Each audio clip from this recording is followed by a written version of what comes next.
अरे माणसाच्या अवतारा कार्य आपण जिम्मेदारी घेतलीस ना आणि वयाभर दोनपारी घोरतोस.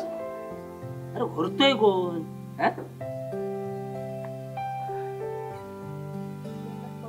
आणि हा तुझा मानसोरा कोंबडा कशाने झालाय रे? कधी पण सांगितलं ना का काय?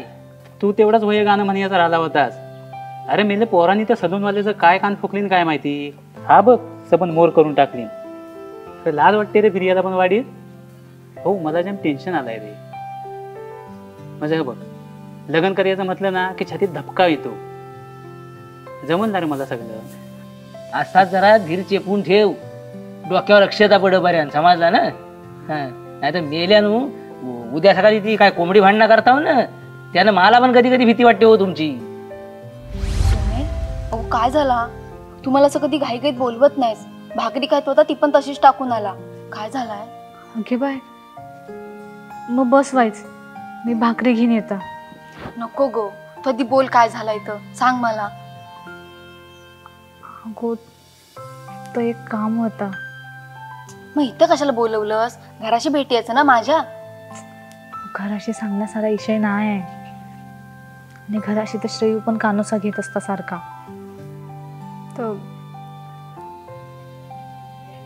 गुरुजींचा नंबर मिळालेला आहे. मग लावलास फोन? म्हणजे अगो आपलं लग्न आहे काय कमी पडिया नको. सबन चतुर्सीमेपर्यंत लाइटिंग करणार. अगो मांडव तर आताच ऑर्डर केलाय. आणि नातेवाईकांनी नाही बघितले म्हणून काय झालं सगळ्यांना धडूत कपडा घेणार. आणि तुला पण काही दागिने कमी नाही करणार आहे.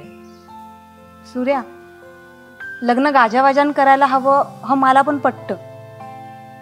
पण खरंच एवढा पैसा खर्च करायची गरज आहे काय? म्हणजे असं का म्हणतोस गो?